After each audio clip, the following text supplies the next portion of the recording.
दोस्तों, भगवान शिव के बारे में ऐसा कहा जाता है कि भगवान शिव त्रिलोक के आदि और अंत के देवता हैं, जिनके आगे दुनिया की सभी शक्तियाँ असफल हो जाती हैं। लेकिन क्या आपको मालूम है आखिर भगवान शिव का जन्म कैसे हुआ था? उनकी माता कौन थी और उनके पिता का क्या नाम था? उन्होंने किससे अपनी शिक्षा प्राप्त की थी और किस किस को शिक्षा का दान दिया था? अगर नहीं तो चलिए, क्योंकि इस वीडियो के माध्यम से हम आपके इन्हीं सभी सवालों का जवाब देने वाले हैं, इसलिए प्लीज इसे स्किप किए बिना एंड तक जरूर देखना।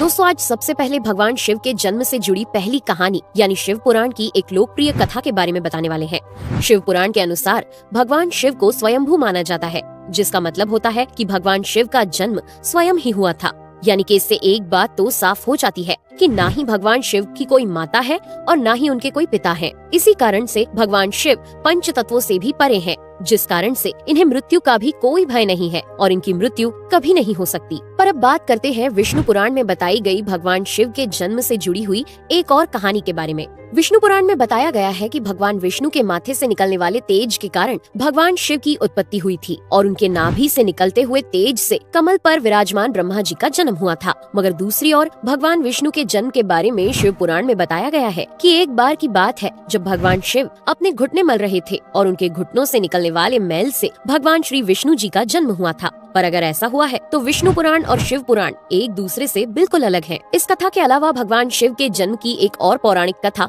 काफी ज्यादा पॉपुलर है, जिसे शायद आपने बड़े बुजुर्गों से सुना होगा। पर अगर नहीं सुना तो आपकी जानकारी के लिए बता दें कि एक बार की बात है जब भगवान विष्णु और परम ब्रह्मा जी के बीच इस बात पर बहस छिड़ गई थी कि आखिर इस संसार में सबसे महान कौन है। और जब भगवान विष्णु और भगवान ब्रह्मा इस बात को लेकर बहस कर रहे थे तो एक जलते हुए खम्बे के रूप में महादेव उनके बीच आए थे। दोस्तों, वो दोनों इस रहस्य को नहीं समझ पाए और तभी अचानक से एक आवाज आई जिसने कहा कि जो भी इस खम्बे का छोर ढूंढ लेगा वही सबसे महान कहलाएगा। ऐसा सुनते ही ब्रह्मा जी ने एक पक्षी का रूप लिया और खम्बे का ऊपरी हिस्सा ढूंढने निकल गए। वहीं विष्णु जी ने वराह का रूप धारण किया और खम्बे का अंत ढूंढने निकल गए।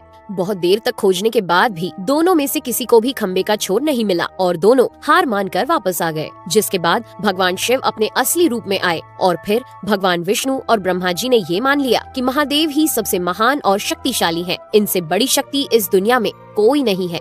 इसके साथ ही शिव पुराण में बताया गया खम्बा इस बात को दर्शाता है कि ना ही भगवान शिव जन्मे थे और ना ही उनका कोई अंत है। और एक कारण तो यही है कि भगवान शिव को स्वयंभू कहा जाता है, यानी भगवान शिव का अंत है ही नहीं, वे अमर हैं।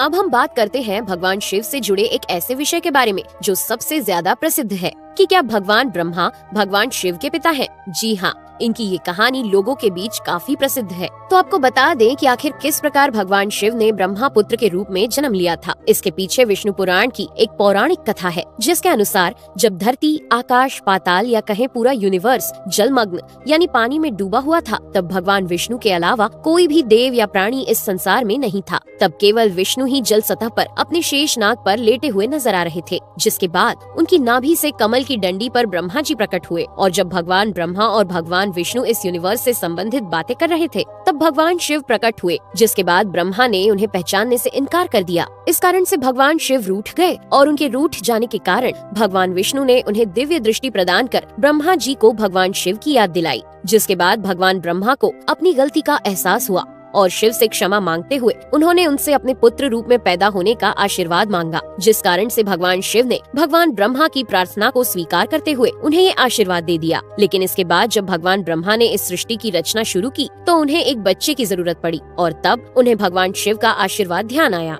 जिसके लिए भगवान ब्रह्मा ने तपस्या की और बालक के रूप में भगवान शिव उनकी गोद में रोते हुए प्रकट हुए। आपको बता दें कि ये भगवान शिव का एकमात्र बाल रूप है। जब भगवान ब्रह्मा ने उनके रोने का कारण पूछा तो उन्होंने बताया कि उनका कोई नाम नहीं है। तब भगवान ब्रह्मा ने भगवान शिव का नाम रुद्र रख दिया, जिसका मतलब होता है रोने वाला। पर इसके बावजूद भी भगवान शिव चुप नहीं हुए, इसलिए ब्रह्मा ने उन्हें दूसरा नाम दिया। पर शिव को वो नाम भी पसंद नहीं आया और फिर भी वे चुप नहीं हुए। इस तरह शिव को चुप कराने के लिए भगवान ब्रह्मा ने भगवान शिव को 108 नाम दिए थे, जो रुद्र, शर्व, भाव, उग्र, भीम, पशुपति, ईशान और महादेव जैसे नाम थे। और शिव पुराण के अनुसार उनके ये नाम पृथ्वी पर लिखे गए थे। इसके बाद बात आती है श्रीमद् देवी महापुराण की। तो श्रीमद् देवी महापुराण में भगवान शिव की माता और पिता के बारे में बताया गया है। श्रीमद् देवी महापुराण के अनुसार देखा जाए तो एक बार जब भगवान नारद जी ने अपने पिता भगवान ब्रह्मा जी से पूछा कि सृष्टि का निर्माण किसने किया है, साथ ही भगवान विष्णु, भगवान शिव और आपके माता पिता कौन है,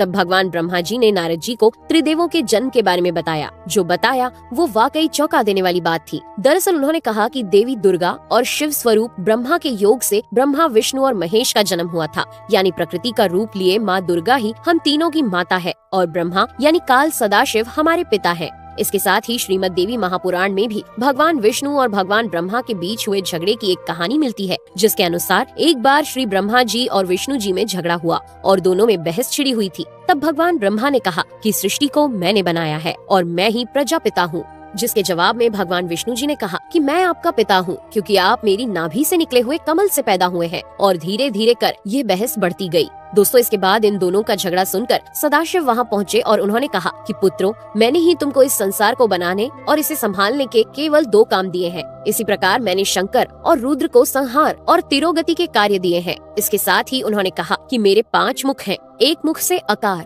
दूसरे मुख से उकार, तीसरे मुख से मुकार, चौथे मुख से बिंदु और 5वें मुख से नाद यानी कि शब्द प्रकट हुए हैं।